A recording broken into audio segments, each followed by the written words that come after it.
Assalamualaikum warahmatullahi wabarakatuh. Halo Sobat Posetra, podcast sejarah Nusantara, Authentic of History. Nah, di sini aku Jejet, Aku Caca. mau ngajak Sobat Posetra semua nih buat ngobrol. Apa sih ngobrol Kak Caca?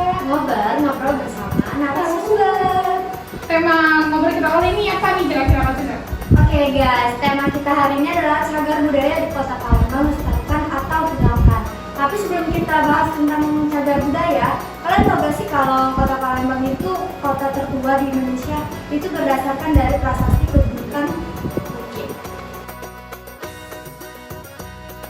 Sebagai kota tertua, di Palembang itu banyak sekali peninggalan-peninggalan cagar budayanya. Dari masa Ketuaan Sriwijaya, Kesultanan Palembang Darussalam hingga masa kini.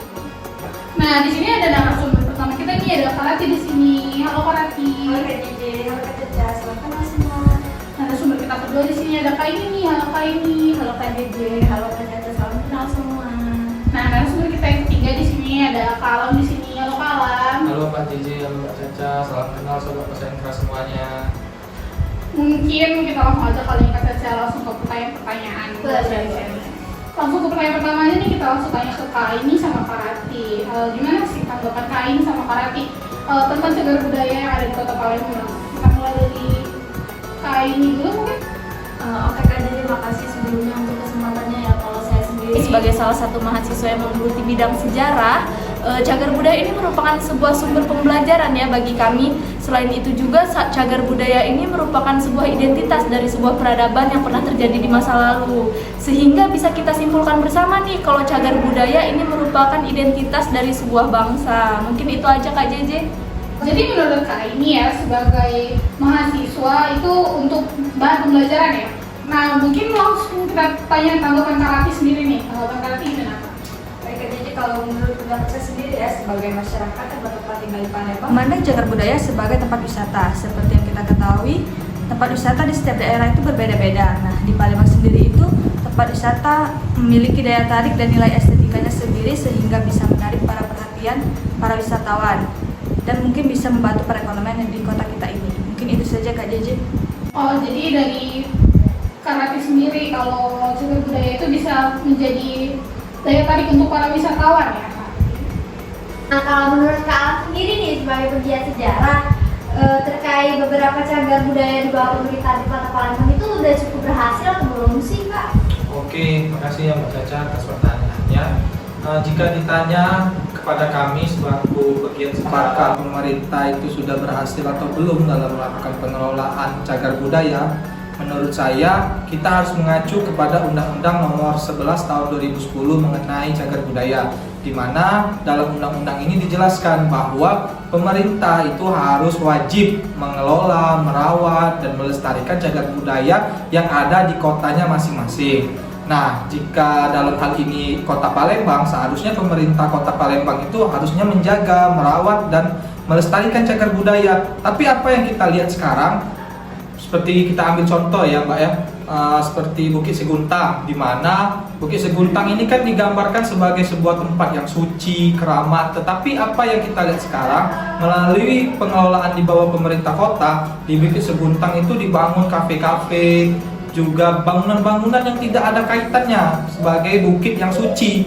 Hal ini menyalahi undang-undang dan juga merusak Bukit Seguntang sebagai salah satu objek cagar budaya. Mungkin hal inilah yang menurut saya pemerintah ini bukan tidak berhasil, tapi kurang berhasil dalam melakukan pengerawatan, pengelolaan, dan pelestarian cagar budaya di kota.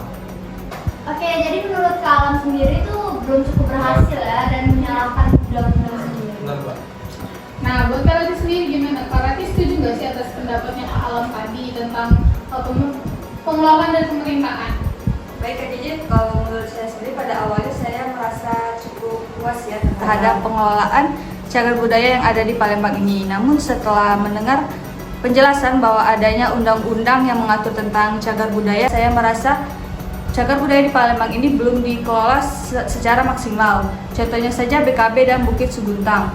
Nah, di Bukit Seguntang sendiri itu sudah banyak dibangun kafe yang walaupun tujuannya baik, yaitu untuk menarik para wisatawan terutama generasi muda, namun ternyata itu justru melanggar undang-undang yang telah ditetapkan, dan saya sebagai masyarakat baru mengetahui hal itu sekarang.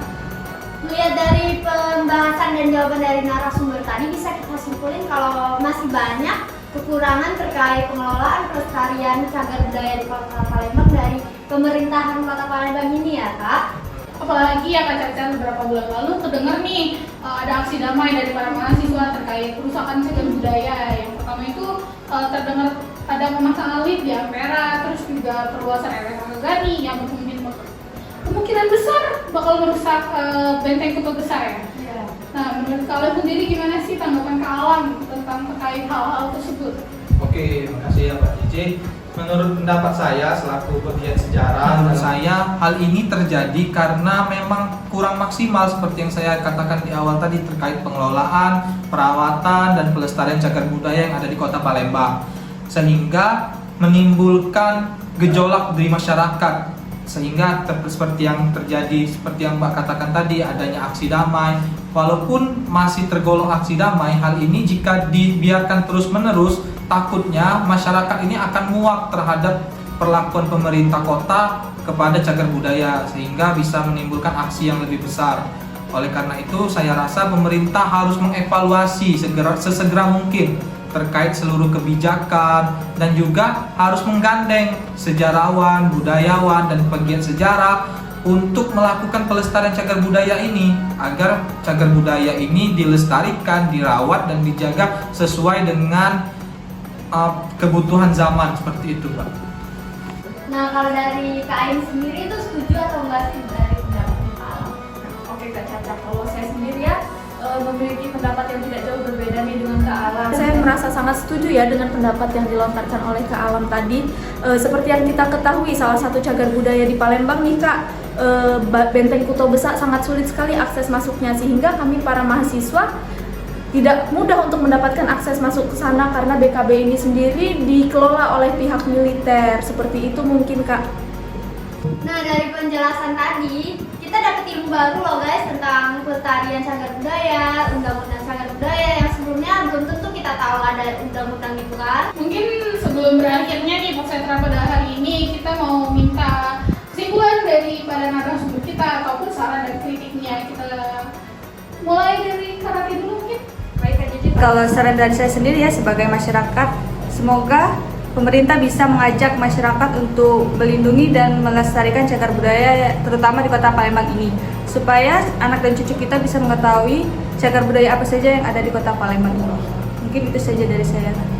Nah, mungkin dari Kak ini sendiri kita gimana?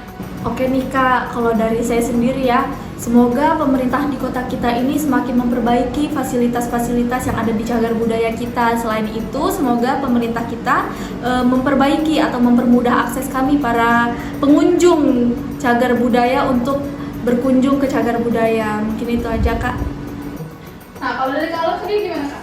Oke Mbak Cici, kalau dari saya sendiri ya kan selaku pegiat sejarah, kesimpulan dan kritik dari saya kepada pemerintah kota, semoga pemerintah itu membuka hati, mata, dan melihat bagaimana situasi cagar budaya yang ada di kota kita tercinta ini, sehingga kedepannya pengelolaan cagar budaya ini dilakukan secara maksimal, efisien, dan juga memiliki kepentingannya itu untuk masyarakat banyak, bukan hanya kepentingan mengenai faktor uang saja, mungkin seperti itu. Nah, dari diskusi kita hari ini kita dapat belajar kalau cagar budaya itu adalah peninggalan dari leluhur kita, agar kita tahu gimana masa kejayaan mereka pada masa lampau, dan kita jadi pelajaran sebuah kekayaan lokal untuk masa kini. Tanggung jawab untuk cagar budaya adalah tanggung jawab kita semua tanpa terkecuali. Nah, makasih banget nih buat para narasumber kita udah mau datang bersama kita, sharing-sharing, bagi-bagi ilmu sama kita. Budaya penting untuk datang ke podcast kita. Benar banget, sayang banget nih tapi Posetra pada episode hari ini harus berakhir. Mungkin di podcast selanjutnya kita akan angkat lagi tema yang baru, yang hangat, yang Menarik ya pastinya. Oke. Aku Jeje, Aku Caca. kami undur diri dulu nih dari episode kali ini podcast Sejarah Nusantara. Authentic of History.